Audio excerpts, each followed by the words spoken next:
Welcome back to Dead Good Book Reviews. I'm Judith and you're watching another episode of Overbooked, the series where I talk about every single book on my shelf because we're trying to stop the rise in vampire-related crime. Today I want to talk about Josie Jaffrey's Seekers series. Ba-ba-da-ba.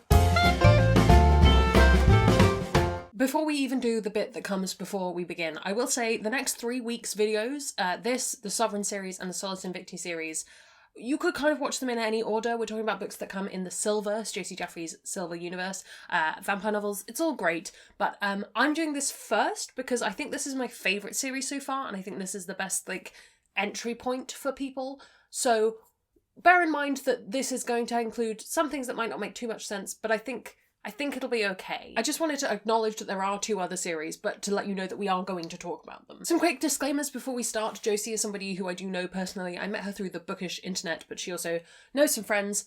She's not paying me to talk about books. All opinions are my own. I'm going to keep things as unbiased as I possibly can, but just to be aware, there is a bias there. I'm also going to keep this as spoiler-free as humanly possible. If you do want to go into these books knowing absolutely nothing, click away now. The Seekers series started in 2020 with the release of Mayday, and this is the point where I say there are also a lot of short stories. Josie is hugely prolific in her own universe, and I do actually recommend reading Killian's Dead, which is the short story that comes before Mayday. I think it will help set the scene for you. Just a suggestion. But Mayday came out in 2020, Judgment Day, the sequel, came out in 2021. Something that never happens for me anymore. I bought the copy and I read it, all in the same week.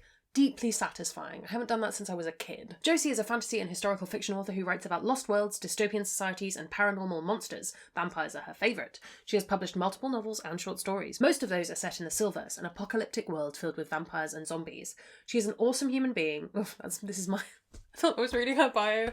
Josie had called herself an awesome human being. She is an awesome human being. She's been lovely every time I've met her, and just writes a whole lot. I have no idea how she puts as much into everything she does and also has 2 cats and a partner.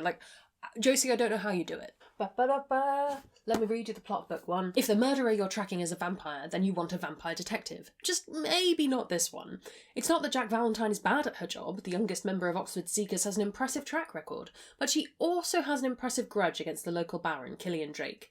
When a human turns up dead on May morning, she's determined to pin the murder on Drake. The problem is that none of the evidence points to him. Instead, it leads Jack into a web of conspiracy involving the most powerful people in the country, people to whom Jack has no access, but she knows someone who does. To get to the truth, Jack will have to partner up with her worst enemy. As long as she can keep her cool, Drake will point her to the ringleaders. She'll find the murderer, and no one else will have to die.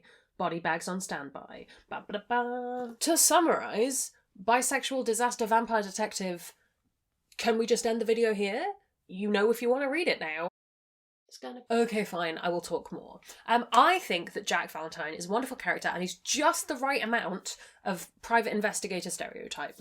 I think quite often I will really enjoy slightly vice-driven private investigators or detectives or police detectives or however, and sometimes I find them incredibly irritating. I just want them to pull themselves together. Maybe that says more about me than it does about the characters. But there we go. I think Jack walks that line wonderfully of competency and vice. And I think that it's a sort of self-awareness about Jack that I really appreciate. She's fun to read. Her banter is wonderful. Her being inside her head is just fantastic. And, as I say, she's a bisexual vampire disaster. What more do you need? What I like about Jack is she's not totally out of control all of the time. And quite often will have stuff happening that she's like, oh no, I've messed this up, but is always kind of accountable for it. I don't know, I appreciate her nuances of character in that aspect. These books are set in Oxford, and as somebody who lived in Oxford for 4 years? How long did I live in central Oxford for? Maybe 5 years. And experienced it both as a student and as a person who just lived there and worked nearby. I actually think Josie's managed to capture actual Oxford pretty well. A lot of books are set there because a lot of people who go to Oxford go on to write things, and quite often they manage to capture the wankery of Oxford without capturing what it is actually like to live there. And I think the short story Killian's Dead actually does that best, in my opinion. I just think that's a wonderful slice of the city, but I like that we get to visit places that aren't the university.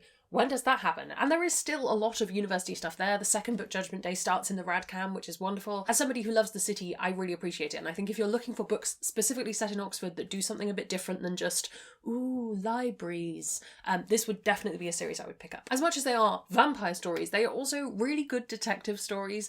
I have consumed an awful lot of investigation and detective media in my time. I've not read a lot of paranormal detective stuff, although I do have another paranormal detective thing coming up next year. So there we go. But as somebody who likes a lot of kind of like, we've got to find all the clues and interrogate the suspects, and at the end we'll reveal who did the thing, I think they work really well. I think they are good detective stories and also happen to include vampires. Amongst that, there are twists and trysts?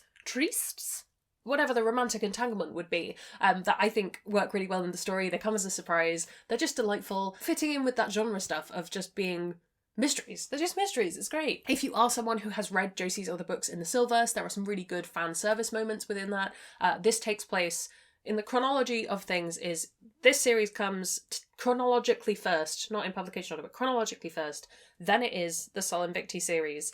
Then it is the Sovereign series. So we're right at the start. But if you've read the later books, there's some nice seeding of things in the future. It's enjoyable. This isn't going to be a series for everyone, and there are some content warnings that need to be taken in mind. Josie supplies these because she's a golden author. They are right on the back page, so you don't even have to read the entire book. And I imagine they will be on her website as well. I'm not sure, but I'll link that below.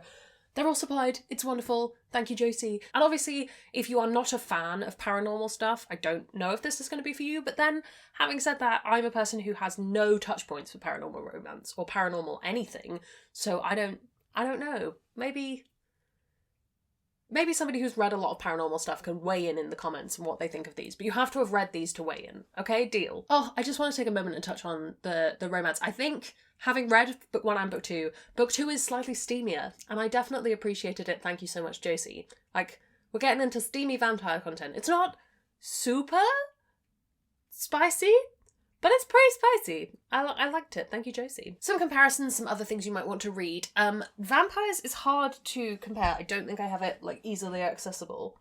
But I always recommend Dowry of Blood if you like vampires. Very different vampires from this. Very much more that kind of gothic style of vampire.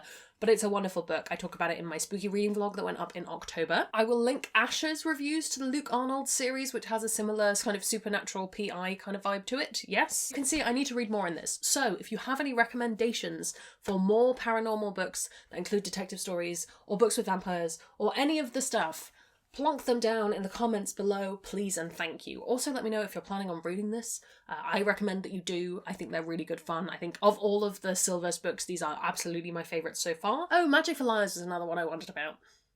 Well, I'll link it somewhere. Stay tuned for the next few weeks where we will be talking about those 2 other series as I reread them. I still need to reread one of them. We're getting to it. But while you're down there commenting, if you haven't already, please do subscribe. It makes me feel loved and appreciated. You can also follow me on social media. Come hang out on Discord where we have a wonderful time talking about books. That's all from me, and I will see you in the next one. There's gonna be some bloopers now. Today, I want to talk about Josie Jaffrey's. So we do... Josie is a fantasy author... Most of those are set in the Silverse and most of those are set in the...